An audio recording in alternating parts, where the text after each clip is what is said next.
दोस्तों, दक्षता परीक्षा 2023 के लिए आज की इस वीडियो में हम कक्षा 5 के पर्यावरण अध्ययन से कुछ अध्याय को लेकर आए। हालांकि कक्षा 5 के पर्यावरण के 15 अध्याय हम कवर कर चुके हैं, इसलिए आज की इस वीडियो में हम अध्याय नंबर 16 से लेकर के 20 तक देखेंगे। दक्षता परीक्षा की तैयारी के लिए हमने सिलेबस बेस्ड नोट्स तैयार कर रखे हैं। इसके अलावा हम test series, private video, live class के जरिए कंप्लीट तैयारी कराते हैं।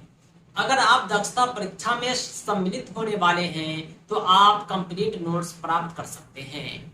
कंप्लीट नोट्स के लिए आप हमें कॉल व्हाट्सएप करें 7631314948। हमारे नोट्स आपके व्हाट्सएप पर और बाय पोस्ट एड्रेस पर भेजे जाते हैं। हम कैश ऑन डिलीवरी की भी सुविधा देते हैं। अध्याय 16 में हम पढ़ेंगे सर्वे के बारे में। चलो सर्वे करें पाठ का नाम है। हमें सर्वे किस तरह करना है, सर्वे क्या होता है, सर्वे क्यों करना चाहिए, इसके फायदा क्या है, सारी जानकारियां हम जानेंगे। हमारे दैनिक जीवन में भी इसकी जरूरत पड़ती है। हम भोजन के बिना जिंदा नहीं रह सकते। यातायात जरूरी है, इसके बिना हमारा काम नहीं चल सकता। खाना बनाने के लिए ईंधन के रूप में लकड़ी, केरोसिन, तेल, गैस आदि की आवश्यकता पड़ती है। वाहन चलाने के लिए डीजल, पेट्रोल। हम लोगों के मन में तरह तरह के सवाल उठते हैं कि हमारे गांव में लकड़ी, केरोसिन, तेल, डीजल, पेट्रोल उपयोग की पर्याप्त मात्रा में है। ये ईंधन कम है या अधिक, इन्हें प्राप्त करने के स्रोत क्या हैं। आपके जो भी सवालात हैं, इस तरह के प्रश्न हैं, इसका उत्तर आप सर्वे के माध्यम से एकत्रित कर सकते हैं। अब सवाल ये उठता है कि सर्वे कैसे किया जाए। सर्वे करने के लिए आपको ग्रुप में निकलना होगा। कम से कम 3-4 साथी की टोली होनी चाहिए और हर टोली एक एक मोहल्ले में घूमेगी और लोगों से बातचीत करके प्रश्नों के उत्तर एकत्रित करेगी। इस तरह जो जानकारी प्राप्त होगा, इसे ही सर्वे कहा गया है। जब आप सर्वे को जाएं तो आपके चाहिए कि अपने हाथ में रबर, पेंसिल, कटर, हार्डबोर्ड, इन सब चीजों को रखना है और कुछ कॉमन सवाल है वो भी आपको पूछना है। जैसे परिवार के मालिक का नाम, उसका पता हो गया, मोबाइल नंबर हो गया, सर्वे किस तिथि को कर रहे हैं, ये तो पूछना ही पूछना है। इसके अलावा आप अपने टॉपिक के अकॉर्डिंग प्रश्न पूछ सकते हैं। हम ईंधन के बारे में जानना चाहते हैं तो हम पूछेंगे आप कौन से ईंधन का उपयोग करते हैं, लकड़ी का, केरोसिन का, गैस का, डीजल का, पेट्रोल का। वो जो जवाब देंगे हम उसे टिकट करके आंसर इकट्ठा कर सकते हैं। इसके अलावा हम अलग अलग प्रश्न पूछ सकते हैं और प्रश्नों के उत्तर हम लिख सकते हैं। उससे पूछेंगे ईंधन से अकॉर्डिंग कि आप अपने घर में कितनी मात्रा में लकड़ी जलाते हैं, आप लकड़ी कहाँ से लाते हैं, आपके परिवार के सदस्य प्रत्येक वर्ष कितने वृक्ष लगाते हैं, लकड़ी प्राप्त करने के लिए क्या वृक्ष के बदले आपके पास दूसरे विकल्प हैं। इस तरह के हम उससे प्रश्न पूछेंगे और हमें उत्तर मिलेगा। इसी तरह के हम बहुत सारे प्रश्न पूछेंगे केरोसिन तेल से संबंधित, पेट्रोल से संबंधित, गैस से संबंधित। प्राप्त जानकारी को हम ध्यान से पेपर में लिखते रहेंगे, इसे ही सर्वे कहते हैं। इस प्रकार आपके सामने इस तरह का टेबल बनकर आएगा जो पूरी तरह से भरा हुआ रहे। आप भी सर्वे करके अपने मोहल्ले, गांव के बारे में ईंधन से रिलेटेड जानकारी एकत्रित कर सकते हैं। 17वां अध्याय है पर्यावरण की पाठ्य पुस्तक का रामू काका की दुकान। रामू काका की एक दुकान होती है। उस दुकान में कई लोग सुबह शाम काम करते थे। अकरम भाई, नवीन भाई, आलम अली, ये सब जो है दुकान में काम करते हैं। एक दिन स्कूल से लौटते समय सुखदा रामू काका से बिना पूछे ही दौड़कर दुकान में घुस गई। कितना कुछ हो रहा था दुकान में। सुखदा एक लड़की है जो स्कूल जाती है और रामू काका के दुकान के पास से गुजरती है। जब वो अचानक दुकान के अंदर जाती है तो वो देखती है कि सब लोग अलग अलग काम कर रहे हैं। कोई लकड़ी की पटिया छीद रहा है तो कोई पटिया को काट कर उन्हें जोड़कर कुर्सी बना रहा है। रामू काका के दुकान में सुखदा को बहुत सारे औजार दिखाई दिए हैं। उसके नाम वो जानने की इच्छुक है। आइए हम सारे औजारों को पहचानते हैं। एक औजार है इस तरह का जिसे कैंची के रूप में जाना जाता है। इस औजार को रंदा, इसको आरी, इसको हथौड़ा, इसको पिलास, इसको रेंच, इसको पाना, इसको पेचकस, इसको कुल्हाड़ी, इसको कॉर्क स्क्रू के नाम से जानते हैं। सबका अपना अपना काम होता है। ये जो आरी है ये काटने का काम आता है, खास तौर से लकड़ी को काटा जाता है। ये जो हथौड़ी है ये कांटी ठोकने के काम आता है। रंदा जो है खुरदुरे लकड़ी को प्लेन करने के काम आता है। सुखदा रामू काका के दुकान में बढ़ई व्यवसाय को अच्छी तरह समझ लेती है कि ये व्यवसाय होता क्या है, इसका काम क्या है, इसकी आवश्यकता क्या है, ये कौन कौन सी जरूरत की सामान बनाते हैं। अध्याय नंबर 18 है आवास। आवास का मतलब होता है घर जहां हम रहते हैं।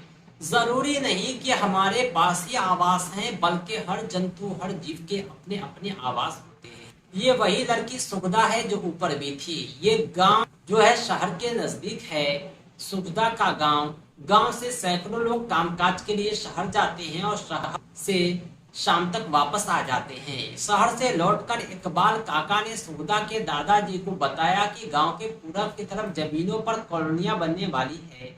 बहुत से घर बनाए जाएंगे, कुछ इमारतें एक मंजिला होगी, कुछ बहुमंजिला। वहां पर बाजार, पार्क आदि सब कुछ होगा। सुखदा ने बताया कि घर हमें तेज धूप, बरसात और ठंड से बचाते हैं। हम जिस घर में रहते हैं वो हमें तेज धूप, बरसात और ठंड से बचाने के काम आते हैं। जंगली जानवर और चोर बदमाश से भी ये हमें सुरक्षित रखते हैं। इसके अलावा आवास में हमें निजता का अनुभव होता है। हम पढ़ना, लिखना, खाना, पीना, सोना सारे काम आराम से करते हैं। इकबाल काका कहते हैं कि हम पर्यावरण की अलग अलग परिस्थितियों से निपटने के लिए ही घर बनाते हैं। पहले लोग खेतों के आसपास घर बनाते थे, आज वहां घर बनाते हैं जहां पर स्कूल, कारखाने, बड़े व्यवसाय होते हैं। अब हम जानते हैं कॉलोनी के बारे में कि यह कॉलोनी होता क्या है। कॉलोनी एक नई बस्ती होती है जहां पर प्रोजेक्ट के माध्यम से स्कूल, कॉलेज, आबादी सब कुछ बसाए जाते हैं। वहां पर जरूरत की हर चीज होती है। बच्चों के खेलने की जगह हो, बूढ़ों की बैठने की जगह हो, सबका ख्याल रखा जाता है। कॉलोनी में खास तौर से सीमेंट, कंक्रीट, ईंट, पत्थर के आधुनिक मकान होते हैं। यहाँ पर साफ सफाई का अच्छा ख्याल होता है, बढ़िया व्यवस्था होती है। कई कॉलोनी में कम्युनिटी हॉल यानी सामुदायिक भवन भी होते हैं। इस हॉल में शादी, जन्मदिन, पार्टी आदि कार्यक्रम किए जाते हैं। कॉलोनी में भले ही क्षेत्र सीमित हो, लेकिन बहुत सारे परिवार रहते हैं। पड़ोसी अक्सर अन्य जिले या राज्य के होते हैं, क्योंकि सब अलग अलग जगहों से आकर बसे होते हैं। सबकी जाति धर्म भी अलग होती है, पर सामूहिक जीवन एक समान होता है। सब जो है होली, दिवाली आदि त्योहार, ईद वगैरह मनाते हैं। ग्रामीण क्षेत्र एवं शहर के आवास में क्या भिन्नता है? सबसे पहली भिन्नता यह है कि ग्रामीण के जो आवास होते हैं खेतों के आसपास होते हैं। शहर के जो आवास होते हैं स्कूल, उद्योग के आसपास होते हैं। ग्रामीण एरिया में बस्ती आबाद होती है, शहर में कॉलोनी होती है। गांव के लोग पुराने परंपरा के अनुसार जीवन यापन करते हैं, जबकि शहर में आधुनिक परंपरा अपनाया जाता है। अगला अध्याय काफी इम्पोर्टेंट है, अध्याय नंबर 19, तरह तरह के व्यवसाय। आवास के बाद हमारा अगला चैप्टर है व्यवसाय का, जिसका अर्थ होता है कामकाज। हम अपने जीविकोपार्जन के लिए जो काम करते हैं उसे व्यवसाय कहते हैं। यानी काम करने के पश्चात 2 पैसा इकट्ठा करते हैं और हम खाते पीते अपनी आवश्यकता की पूर्ति करते हैं, यही व्यवसाय होते हैं। आपने देखा होगा अपने आसपास कोई किसान है, अनाज उगाता है, कोई राजमिस्त्री है, मकान बनाता है, कोई बुनकर है, कपड़े बुनता है। इतनी सबको अलग अलग व्यवसाय कहते हैं। आपको 5 व्यवसाय के नाम लिखने हैं। एक है मोची का, दूसरा है शिक्षक का, तीसरा है वकील का, चौथा है राजमिस्त्री का, 5वां है बढ़ई का, छठा है लोहार का, 7वां है सुनार का। इस तरह आप जो है अलग अलग व्यवसाय के नाम लिख सकते हैं। तो आप देखिए ये कुम्हार है, ये बर्तन बना रहे हैं। कुम्हार जो होते हैं मिट्टी से अलग अलग तरह की वस्तुएं बनाते हैं। मिट्टी की वस्तुएं बनाने के लिए उसे बहुत सी तैयारियां करनी पड़ती है। उपयुक्त मिट्टी का चुनाव करना, मिट्टी खोद कर लाना, उसको साफ करना, सब कुछ इसमें शामिल है। ये जो आप देख रहे हैं चित्र को, ये डाकिया है। इसका काम है पत्र को एक जगह से दूसरी जगह पहुंचाना। ये हमारी सहायता करता है हमारे पत्र को एक जगह से दूसरी जगह भेजकर। अगर डाकिया नहीं होता तो संचार के साधन नहीं होते। आज आप मोबाइल टेलीविजन के माध्यम से भी एक अपनी बात दूसरी जगह पहुंचा सकते हैं, समाचार से अवगत हो सकते हैं। लेकिन एक समय था जब पत्र ही सहारा था। यानी डाकिया की जरूरत आज भी है। सरकारी दफ्तर से लेकर के प्राइवेट ऑफिस तक इसकी आवश्यकता पड़ती रहती है। ये जो चित्र आप देख रहे हैं, ये एक शिक्षक हैं। शिक्षक का काम है बच्चे को पढ़ाना, शिक्षा देना। जन्म से कोई पढ़कर जन्म नहीं लेता है, सब अनपढ़ ही होता है। एक शिक्षक ही उसे पढ़ाता है। व्यक्ति को पढ़ाने के लिए ब्लैक बोर्ड, चौक, डस्टर, बैठने के लिए और भी बहुत कुछ की आवश्यकता पड़ती है। जब शिक्षक नहीं होता तो क्या होता, लोग अनपढ़ ही रह जाते हैं, उसे कोई नहीं पढ़ाता। क्या शिक्षक, बढ़ई, कुम्हार आदि को डॉक्टर की जरूरत पड़ती है और कैसे? डॉक्टर की जरूरत सबको पड़ती है क्योंकि हर कोई बीमार पड़ता है। अब सवाल ये उठता है कि किसान को डॉक्टर की जरूरत पड़ती है, डॉक्टर को किसान की जरूरत पड़ती है, सबको जरूरत सबकी पड़ती है। क्योंकि अपने निजी जीवन को जीने के लिए, हर आवश्यकताओं की पूर्ति के लिए एक दूसरे की जरूरत हमें पड़ती है। अगर लोग एक दूसरे की मदद नहीं करेंगे तो हमारी आवश्यकताएं पूरी नहीं हो पाएगी। 20वां अध्याय है कक्षा 5 की पर्यावरण अध्ययन का, रायपुर वाले चाचा की शादी। रायपुर में एक चाचा है, उसकी शादी होती है।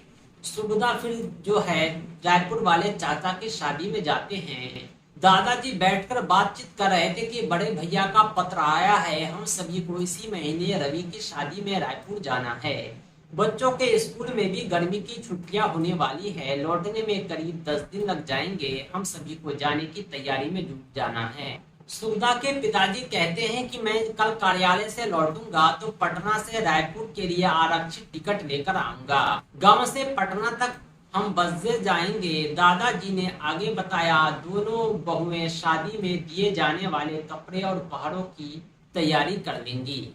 सरजीत, तुम गाय बछड़ों के चारे और घर के अन्य कार्यों की तैयारी के बारे में राम दिन को समझा देना।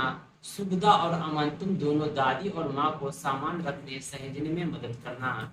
इस प्रकार दादाजी ने सबके काम बांट दिए। आप भी जो है अपने परिवार के यहाँ शादी में जाते होंगे, आपने भी इसी तरह तैयारियां की होंगी। घर के बड़े लोग जो होते हैं कामों का बंटवारा करते हैं और उनका ये प्रयास होता है कि कोई काम छूटने ना पाए। अमन दादाजी से पूछते हैं कि बड़े दादाजी इतनी दूर रायपुर में क्यों रहते हैं? दादाजी कहते हैं, हाँ बेटे, तुमने सही सवाल पूछा। दादाजी ने अमन और सुगदा को अपने पास बैठाया और उन्हें अपने बचपन की बातें बताने लगे। हम पढ़ रहे हैं व्यवसाय के बारे में, ये भी व्यवसाय से ही संबंधित है।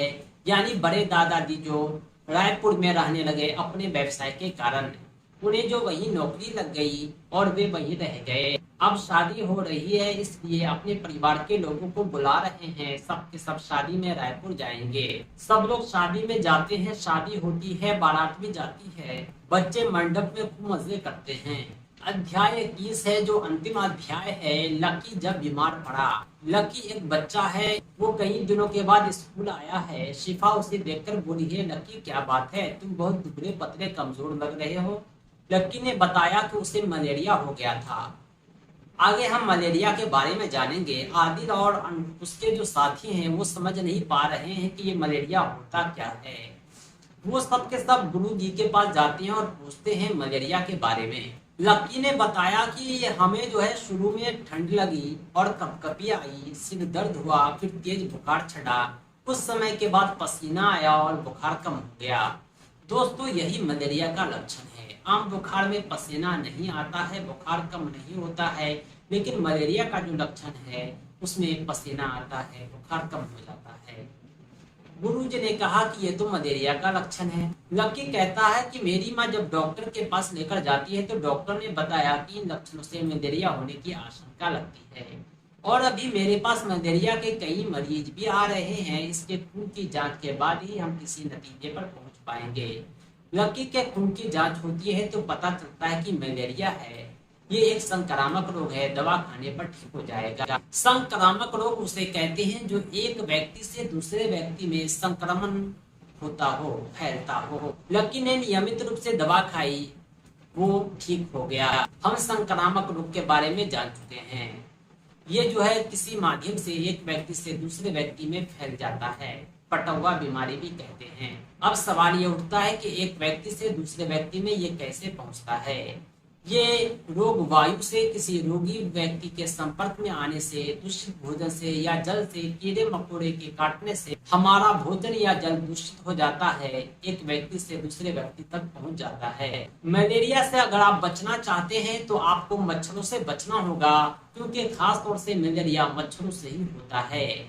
मलेरिया के जो कीटाणु होते हैं मच्छर के द्वारा ही संक्रमित होते हैं। जब मलेरिया को काटने वाला मच्छर किसी स्वस्थ व्यक्ति को काटेगा तो स्वस्थ व्यक्ति को भी मलेरिया हो जाएगा। दोस्तों, मलेरिया के अलावा भी कुछ रोग हैं जो मच्छरों से होते हैं। डेंगू हो गया, फलेरिया हो गया, चिकनगुनिया हो गया।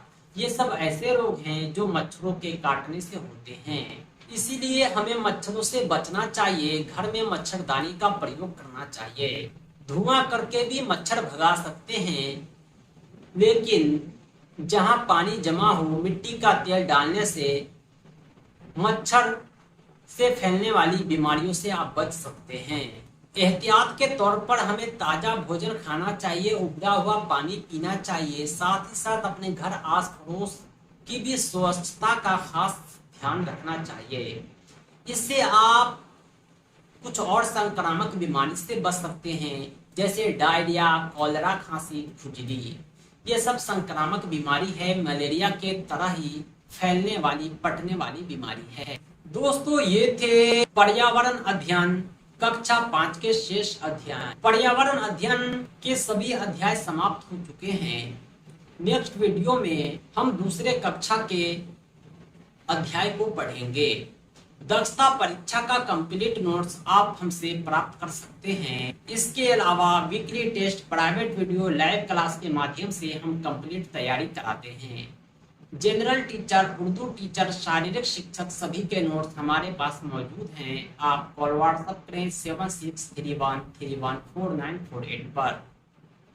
हमारे नोट्स आप के व्हाट्सएप पर भेजे जाएंगे, प्रिंटेड बाय पोस्ट एड्रेस पर भेजे जाएंगे। हम कैश ऑन डिलीवरी की भी सुविधा देते हैं। दोस्तों, हमारी ऐप टीचर अहमद को आप प्ले स्टोर से डाउनलोड करके बहुत कुछ एक जगह हासिल कर सकते हैं। इसके अलावा आप हमारी वेबसाइट www.teacherahmad.com को भी विजिट करें। Thanks for watching. धन्यवाद।